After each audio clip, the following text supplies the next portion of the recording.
the director of the International Relations Department of the AFL-CIO in Washington, D.C., Brother Brown. Thank you.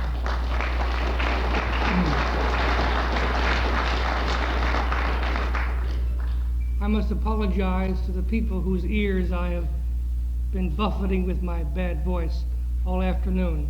The rest of you think I won't be here tomorrow. I should like to take just a few minutes to talk about two areas of the world which are of current and vital interest to all of us. One is the Hungarian area, and two is the Near East. In Hungary, the free nations of the world achieved a victory greater than we've known since the end of World War II. What had happened was that under Stalin, the captive nations, the colonies really, of Russia had been drained of so much of production, not only food, machinery, and guns, but literally the lives of their people were being drained by the high norms of production being demanded of the Poles, the Hungarians, and the Czechs. This situation had got so dangerous that with the fortunate death of Stalin, the leaders in Moscow found an opportunity to change their policy without changing their purpose. And how did they change their policy? They called together a meeting of their political party, to which all Russians are not eligible of becoming members. Only selected Russians may be members of the Communist Party in Russia. And they called together the top echelon and said, we've got to change our policy. Let's call the 20th Party Congress. And in February of 1956, just 13 months ago, the world was shocked by the secret reports which the free countries were able to obtain, what went on in the secret meeting of the 20th Party Congress. And what went on was simply that everything that had been done wrong by the Russian political party was dumped on the shoulders of the dead Stalin. He couldn't answer back. And then simultaneously they adopted the new policy of the big smile technique, of appeasement, of friendliness. And they presented to the world an idea that everything was going to be all right now. Unfortunately, this policy of peace and appeasement came to the Hungarians at exactly the right minute. They were unhappy and they didn't want to be appeased. They wanted to be allowed to work and to keep some of the food and the materials which they needed in their daily lives. The philosophical or the political argument that had developed at the 20th Party Congress was whether or not the old method represented by Stalin should be allowed to continue, or whether the new method of the smiling technique should be adopted. In Budapest, this political or philosophical discussion took place among students. And the students decided that they wanted to go a little bit farther in the peace and appeasement program. And as students in foreign countries, they banded together and they marched on what would be our city hall. At which point, one of the officials in charge, who hadn't quite got used to the idea of freedom and peace by the Russian style, he turned to the usual method of handling marching people, and he ordered that they be shot. Well, the subsequent massacre of those students was like putting an atom bomb to work. And within hours, literally, workers and other people and the students were were involved in a war that we call the Hungarian Revolution.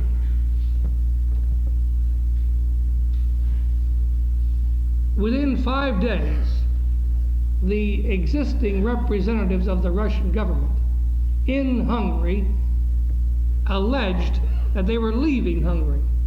They were turning the government over to the people, to communists, but nevertheless to Hungarian communists. And certainly the movies would show you, if you could see them, the tanks and the marching Russians leaving Budapest. And there was great joy and jubilation. At last they were going to have a little bit of this new big smile technique, a little more freedom to run their affairs, even as communists. But then when the Russians got outside of the city, they turned around, marched back, and you know what happened. They just massacred everybody in sight and took over again, installed a new government, and today the UN has on its hands a new Hungarian government. Now this action by the Russian government in the Budapest and general Hungarian situation is one of the greatest victories the free world ever accomplished. You know how it is. Sometimes you beat your opponent by being more able at the game than he is. And sometimes you let him beat himself by his errors. Well, this was one of the first times when the whole world got a free demonstration that the Russian system was not designed for the common people of Russia or its satellites. This was physical, visible proof that the Russian system was to beat down and murder anybody who disagreed with the government. It was this astounding demonstration for some people who wouldn't believe what they were told year in and year out. It was this demonstration of the use of force that shook the communists throughout the world. Even in France, even in Italy, where the communists were large in numbers, there were tremendous internal revolutions among the communists themselves. They couldn't face the truth. They couldn't continue to talk about communism as the hope of the future. They couldn't say anymore, workers of the world, unite. You have only your chains to lose, because they shot the workers who tried to break the chains. And what was most embarrassing of all, the workers of the world were uniting, but they were uniting against communism and not with it. Here in this country, we have some few people who are communists, who say they're communists, who put out the Daily Worker out of New York as their newspaper, and even they were sickened. They couldn't quite get this change in the line and keep their self-assurance. This was a major victory in the West against communism.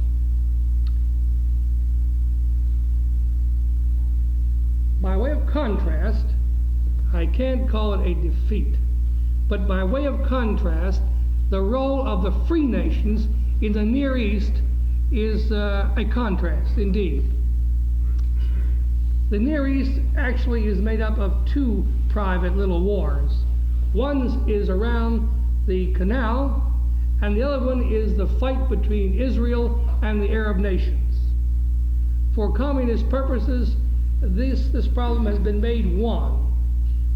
They don't want to distinguish between Nasser, which is a problem which you can analyze and come out with various answers, and the war between the Arab nations and Israel. Here we have followed almost a lack of policy.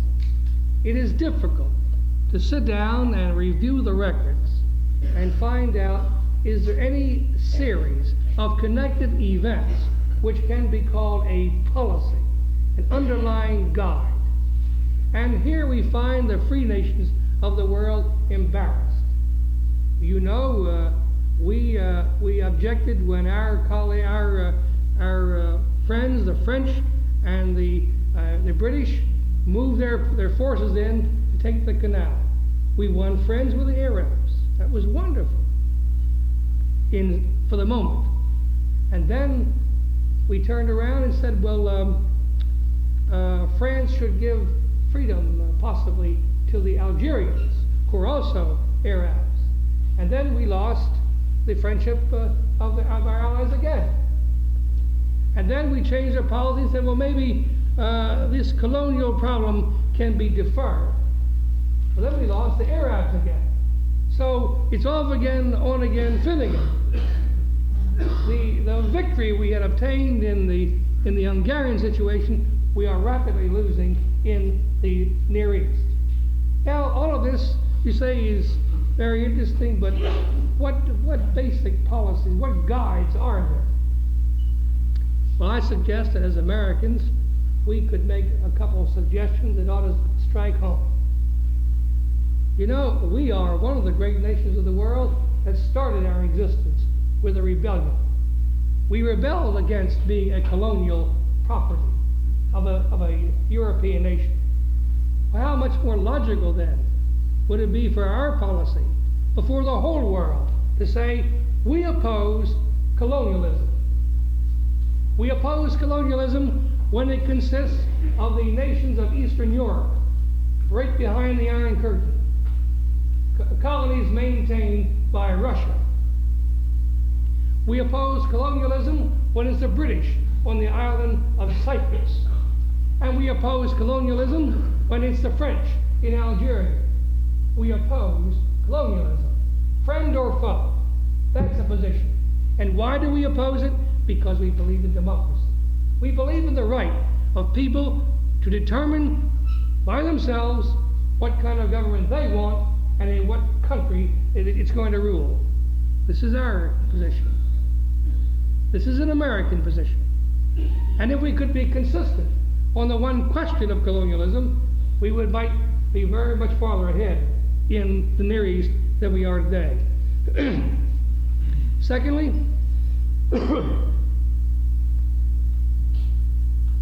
we have been quite adamant about the British and the French getting out of the canal area. Why can't we be equally strong in getting the Arabs to stay out of Israel? When we get nothing but insults from Nasser, we think of new ways for him to insult us. I don't know. And I would say that statement, I don't know, is the only policy which I've seen to be working in the Near East. There are some great thinkers in this country who say, well, you know, by not having a policy, you confuse them. I got news for them. I'm confused too. Now, the new doctrine we adopted with some difficulties, the Eisenhower doctrine.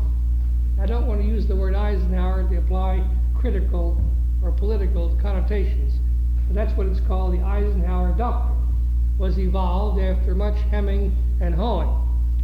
I understand that the doctrine didn't need to be approved by Congress because the Constitution gives the President the right he asked for when he wanted that doctrine approved. But nevertheless, he asked for authority, which he could do, and he's got it. Well, what is it? The doctrine says two things. One, we will oppose with military force any incursions by Russia in this area. I suggest we've been doing that for years. We have said for years, if the Russians move in to any more countries, we're going to take them on. We're going to take them on alone, as we do in Korea, or we'll take them on along with UN nations. There's no news there. We said we will supply military aid to the countries who want it in the Near East. We've been doing that. So nothing new there. But what we did not say was, let's separate these fighting cats, the people in Israel and the Arabs, and get them both back into their respective countries, and then say the land which they left is going to nobody until these two parties sign a peace agreement. a peace treaty. They were supposed to sign a peace treaty in 1949. It was never done. So by holding the lands which were vacated, we might induce the dear brothers to do a little collective bargaining. Next, on the canal area, one proposal was that, well, good. The canal is owned by a private company. It is in the land of Nasser. Nasser's government is sovereign and supreme.